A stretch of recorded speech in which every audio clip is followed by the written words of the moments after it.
Hello everyone, welcome to mech solution garage.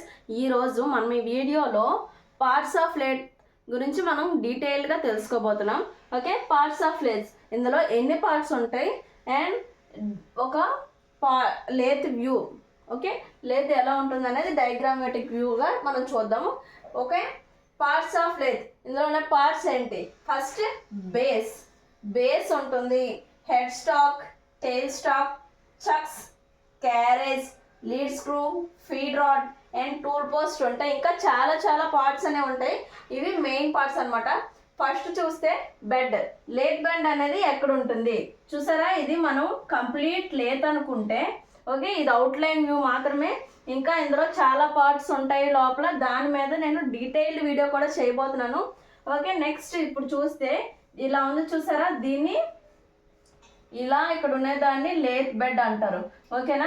మనకి lathe bed ఏం చేస్తుందంటే సపోర్ట్ ఇస్తుంది. ఈ హెడ్ స్టాకు, ఈ టెయిల్ స్టాకు, ఇక్కడ టోటల్ మొత్తం లేత్ యాక్సెసరీస్ లోపల ఇక్కడ ఉన్న ప్రతి పార్ట్ ఎలా ఉందంటే మొత్తం బెడ్ యొక్క సపోర్ట్తోనే ఉందన్నమాట. ఓకే, ఇది బేస్. ఈ బేస్ లేకన్నా అసలు హెడ్ స్టాకు, టెయిల్ స్టాకు వాటికి సపోర్టే ఉండదు. బెడ్ వల్ల ఈ హెడ్ స్టాక్ మొత్తం ఎక్విప్మెంట్ అంతా ఈ బెడ్ మీద సపోర్ట్ అయి ఉంది. ఓకేనా? ఈ బెడ్ మీద చూసారా, ఇది బెడ్ అంటే ఇక్కడ ఫస్ట్ మనకి ఇటు సైడ్, ఇప్పుడు నేను ఆపరేటర్ అనుకుంటే నాకు లెఫ్ట్ హ్యాండ్ సైడ్ అనేది హెడ్ స్టాక్, నాకు రైట్ హ్యాండ్ సైడ్ అనేది టెయిల్ స్టాక్. ఓకే, ఇది హెడ్ స్టాక్. నెక్స్ట్ ఇటు సైడ్ చూసారా, రైట్ సైడ్, దీన్ని టెయిల్ స్టాక్ అంటాం. ఓకే, ఈ రెండిట్లకి మధ్యన అనేది మనకి బేస్ మీద బెడ్ మీద అనేది క్యారేజ్. ఈ క్యారేజ్ పైన మనకి టూల్ పోస్ట్ ఉంటుంది. ఓకే, ఇది చూసారా, దీన్ని టూల్ పోస్ట్ అంటాం. ఇక్కడ దీని మీద మనకి టూల్ ఉంటుంది. ఈ టూల్ని మధ్యలో ఇలా పెడితే, ఇక్కడ ఇది టూల్ ఉంటే ఈ టూల్ని పెడితే ఇటు సైడ్ హెడ్ స్టాక్ కదా, హెడ్ స్టాక్ పాయింట్ నుంచి టెయిల్ స్టాక్ పాయింట్ మధ్యలో ఇక్కడ వర్క్ పీస్ పెడితే, ఒకవేళ ఇది నా హ్యాండ్, ఈ హ్యాండ్ వర్క్ పీస్ అనుకుంటే ఈ లెఫ్ట్ హ్యాండ్లో ఈ రైట్ హ్యాండ్లో ఉన్న ఈ స్కెచ్ అనేది టూల్ అనుకుంటే ఈ టూల్ వెళ్ళి వర్క్ పీస్ని ఎలా కట్ చేస్తూ ఉంటుంది. ఓకేనా? సో ఇక్కడ పెట్టే టూల్ అనేది ఇక్కడ పెట్టే వర్క్ పీస్ని కట్ చేస్తూ ఉంటుంది. అదే మూమెంట్ ఎలా వస్తుంది? ఈ క్యారేజ్ నుంచి ఇక్కడ ఫీడ్ రాడ్, లీడ్ స్క్రూ అని కూడా రెండు ఉంటాయి అన్నమాట. ఇక్కడ ఫీడ్ రాడ్ అనేది ఉంటుంది, దీని మీదన లీడ్ స్క్రూ అనే ఒక స్క్రూ కూడా ఉంటుంది. లీడ్ స్క్రూకి మనకి థ్రెడ్డింగ్ ఉంటుంది. ఓకేనా? ఈ లీడ్ స్క్రూ ఏం చేస్తుందంటే, ఒక నిమిషం, ఒకవేళ థ్రెడ్ వర్క్ పెట్టాలంటే దాన్ని ఇలా డ్రా చేయాలి. థ్రెడ్ కటింగ్ లాంటిది ఏమైనా వచ్చిందంటే మనకి ఇలా డ్రా చేస్తాం కదా, థ్రెడ్ కటింగ్ని ఇలా డ్రా చేసి మధ్యలో చుక్కలా పెడతారనమాట. ఓకేనా? ఈ ఫీడ్ రాడ్, లీడ్ స్క్రూ రెండు ఉంటాయి. లీడ్ స్క్రూ వల్ల ఏంటంటే మనకి థ్రెడ్ కటింగ్ యూజ్ చేసేటప్పుడు మనం లీడ్ స్క్రూని యూజ్ చేస్తాము. ఈ ఫీడ్ రాడ్ వల్ల స్లో అండ్ ప్రోగ్రెసివ్ మూమెంట్ అనేది ఇస్తుంది అండ్ ఆటోమేటిక్ ఫీడ్ అనేది ఈ ఫీడ్ రాడ్ వల్ల మనకి జరుగుతుంది. ఓకే, ఇది ఫీడ్ రాడ్, ఇది లీడ్ స్క్రూ. ఓకేనా? ఓకే, ఈ బేస్ మీద టోటల్ మనకి హెడ్ స్టాక్, టెయిల్ స్టాక్, మొత్తం టూల్ పోస్ట్, క్యారేజ్, ఎవ్రీథింగ్ అంతా దీని మీద సపోర్ట్ అవుతుంది. హెడ్ స్టాక్ మనకి ఏం చేస్తుంది? హెడ్ స్టాక్లో ఏమున్నాయి? హెడ్ స్టాక్లోనే స్పిండిల్, చక్స్ అవన్నీ మనకి హెడ్ స్టాక్లోనే ఉంటాయి. ఓకే, హెడ్ స్టాక్కి మనకి పవర్ని ఇస్తుంది అండ్ రొటేషన్ కూడా చేస్తుంది. ఎందుకంటే స్పిండిల్ దీనికే అటాచ్ అయ్యి ఉంది కాబట్టి రొటేషన్ ఎక్కడి నుంచి వస్తుంది? హెడ్ స్టాక్ నుంచి రొటేషన్ అనేది వస్తుంది. అండ్ పవర్ సప్లై కూడా మనకి హెడ్ స్టాక్ నుంచే ఉంటుంది. పవర్ సప్లై అండ్ రొటేషన్ రెండు కూడా మనకి హెడ్ స్టాక్ నుంచి ఉంటుంది. టెయిల్ స్టాక్ ఉంటుంది కానీ టెయిల్ స్టాక్ అనేది రొటేషన్ ఉండదు అందులో. ఓకేనా? జస్ట్ దానికి సపోర్ట్ చేయడానికి మాత్రమే టెయిల్ స్టాక్ ఉంటుంది.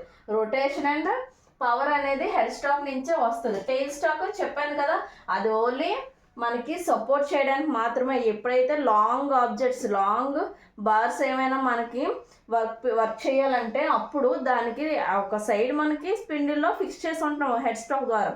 అదర్ సైడ్ దానికి సపోర్ట్ ఉండాలి కదా, వైబ్రేషన్స్ అవి రాకుండా, దానికోసం అటు సైడ్ మనం టెయిల్ స్టాక్ని పెడతాం.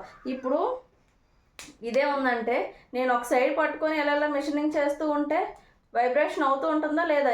ఎందుకంటే మనం ఒక టూల్ని పెట్టేటప్పుడు ఎంతో ఫోర్స్ అప్లై చేస్తాం వర్క్ పీస్ మీద.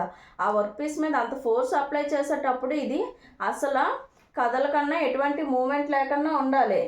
సో మనం రెండు సైడ్ని పట్టుకొని ఉన్నప్పుడు మాత్రమే మనకి అటు ఇటు కదలకుండా ఉంటుంది. సో హెడ్ స్టాక్ స్పిండిల్లో పెడితే అదర్ సైడ్ సపోర్ట్ చేయడానికి మనం టెయిల్ స్టాక్ని పెడతాము. చక్స్ అంటే ఏంటంటే చక్స్లో కూడా 2 టైప్స్ ఉంటాయి మనకి, ఓకేనా? 3 చక్, 4 చక్స్ అని 2 టైప్స్ ఆఫ్ చక్స్ ఉంటాయి. ఈ చక్స్ ఎక్కడ ఉంటాయి? ఈ చక్స్ కూడా ఈ హెడ్ స్టాక్లోనే ఉంటాయి. ఓకే, ఇది ఏం చేస్తాయి అంటే ఒక వర్క్ పీస్ ఉందంటే వర్క్ పీస్ని టైట్గా ఫిక్స్ చేయడానికి, టైట్గా మనం పట్టుకోవడానికి మాత్రం ఈ చక్స్ని యూజ్ చేస్తాం. 3 చక్ అయితే యూనివర్సల్ చక్ అంటారు మనం. 3 యూనివర్సల్ చక్ అని అంటాం మనం దాన్ని. ఒకవైపు మనం 3 చక్స్ అంటే మామూలు ఎలా ఉంటుంది, ఇలాగా 3 యాంగిల్స్లో మనకి వర్క్ పీస్ని టైట్గా ఫిక్స్ చేయడానికి ఉంటుందన్నమాట. ఓకే, ఇక్కడ వర్క్ ఫిక్స్ చేస్తే ఓకే ఇలా ఉంటుంది. ఒకవైపు ఇవన్నీ ఇలా ఒక స్టెప్స్లో ఉంటాయి అన్నమాట ఇక్కడ. ఓకే, మనం ఇప్పుడు ఒక వర్క్ పీస్ని ఫిక్స్ చేయాలంటే ఒక సైడ్ ఫిక్స్ చేస్తే ఆటోమేటిక్గా అదర్ 2 సైడ్స్ కూడా వర్క్ పీస్ని గట్టిగా పట్టుకుంటాయి. కానీ 4 చక్ ఉంది చూసారా, 4 చక్ అనేది ఇండిపెండెంట్ అనమాట. ఒకదానికి ఒకటి సంబంధం ఉండదు. ఒకటి ఫిక్స్ చేస్తే అదర్ది ఆటోమేటిక్గా ఫిక్స్ అవ్వదు. మనం ఒక సైడ్ ఫిక్స్ చేస్తే ఆటోమేటిక్గా ఫిక్స్ అయిపోతుంది 3 చక్లోనే, కానీ 4 చక్లో అలాగ అవ్వదు. ఓకేనా? 4 ప్రతిదీ మనం ఈ 4 సైడ్స్ని మనం ఫిక్స్ చేసుకోవాలి, ఒకదాని తర్వాత ఒకటి ఫిక్స్ చేసుకోవాలి మనం. ఓకేనా? 3 ఇవి ఏం చేస్తుంది, వర్క్ని హోల్డ్ చేయడానికి మాత్రమే యూజ్ అవుతుంది. వర్క్లో ఎటువంటి వైబ్రేషన్స్ రాకన్నా మనం యూజ్ చేయడానికి మనం 3 అండ్ 4 చక్స్ని మనం యూజ్ చేస్తాం. నెక్స్ట్ ఏంటి, క్యారేజ్ అంటే ఇప్పుడు మనం టూల్ మూవ్మెంట్ చేయడం కోసం మనం క్యారేజ్ అనేది యూజ్ చేస్తాం.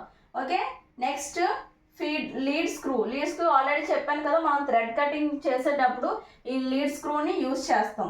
నెక్స్ట్ ఫీడ్ రాడ్ అంటే మనకి ఇప్పుడు ఇప్పుడు ఒక లాంగ్ బార్ ఉందంటే ఈ లాంగ్ బార్ మీద మనకి ఒక ఫేసింగ్ ఆర్ సంథింగ్ ఏదో ఒక వర్క్ జరగాలంటే ఇక్కడి నుంచి స్టార్ట్ అయ్యి ఇక్కడి నుంచి ఇలాగ వెళ్ళాలి.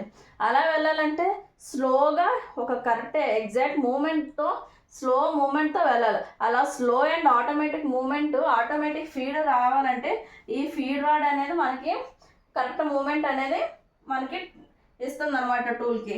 నెక్స్ట్ టూల్ పోస్ట్ అంటే ఏంటి, టూల్ని హోల్డ్ చేసేదే టూల్ పోస్ట్. ఈ క్యారేజ్ ఉంది చూసారా, ఈ క్యారేజ్లో కూడా ఇంకా cross slide saddle tool post ఈ మొత్తం ఈ క్యారేజ్లోనే ఇక టూల్ పోస్ట్, శాడిల్, క్రాస్ లైడ్ 3 కూడా అందులోనే ఉంటాయి. ఇంకా ఇవి పైన ఓవర్ వ్యూలో చెప్పుకునే పార్ట్స్ మాత్రమే. ఇంకా డీటెయిల్డ్గా మొత్తం టోటల్ 3 చక్ 4 చక్ అంటే ఏంటి, cross slide, saddle, tool post, everything and ప్రతిదీ పిన్ టు పిన్ ప్రతి పార్ట్ గురించి దాని వర్క్ ఏంటి ప్రతిదీ మనం నెక్స్ట్ వీడియోలో చెప్పుకుందాం. ఇప్పుడు జస్ట్ లేత్ అంటే ఏంటి, దాని పార్ట్స్ అని మనకు క్వశ్చన్ అడిగేటప్పుడు 5 మార్క్స్ క్వశ్చన్ ఖచ్చితంగా అడుగుతారు. అలాంటప్పుడు జస్ట్ మనము ఈ డ్రాయింగ్ డ్రా చేసి పార్ట్స్ ఆఫ్ లేత్ అని హెడ్డింగ్ పెట్టి ఈ డయాగ్రామ్ డ్రా చేసి ఫస్ట్ మొత్తం ఇవన్నీ పెట్టి సింపుల్గా అడిగేటప్పుడు బెడ్ అని అడిగితే supports the total unit of the lathe, ప్రతిదీ దాన్ని సపోర్ట్ చేస్తుందని మనం చిన్న పాయింట్స్తో రాయొచ్చు తక్కువ మార్కులు కలిగినప్పుడు. కానీ ఒక్కొక్కసారి 12 మార్క్స్కి 15 మార్క్స్ కూడా అడుగుతుంటారు. అప్పుడు మనం ఏం చేయాలంటే ఫస్ట్ హెడ్డింగ్ పెట్టి ఈ డయాగ్రామ్ గీసి ఇంకా మొత్తం bed, head stock, tail stock, chucks, carriage, lead screw మొత్తం పెట్టి క్యారేజ్లో 3 టైప్స్ ఉంటాయి, ఈ 3 రాయాలి. అండ్ చక్స్లో 2 టైప్స్ ఉంటాయి, ఇవి రాయాలి. ప్రతిదీ యాప్రాన్ ఇంకా చాలా పార్ట్స్ ఉంటాయి, అవన్నీ ప్రతిదీ హెడ్డింగ్ పెట్టి ప్రతి దాన్ని ఎక్స్ప్లెయిన్ చేస్తూ రాయాలి. అందుకే ఎప్పుడైనా మనకి ఎక్కువ మార్కులు అడిగేటప్పుడు మనం లాంగ్గా రాయాలి. షార్ట్గా అడిగేటప్పుడు ఇలా షార్ట్గా రాయాలి. ఓకే, మన ఫుల్ వీడియో ఇంకా పార్ట్స్ ఆఫ్ లెంత్ గురించి ఫుల్గా నెక్స్ట్ వీడియో తెలుసుకుందాం. మీకు ఈ వీడియో నచ్చినట్టయితే లైక్ చేయండి, షేర్ చేయండి, సబ్స్క్రైబ్ చేయండి. Thank you from mess solution garage.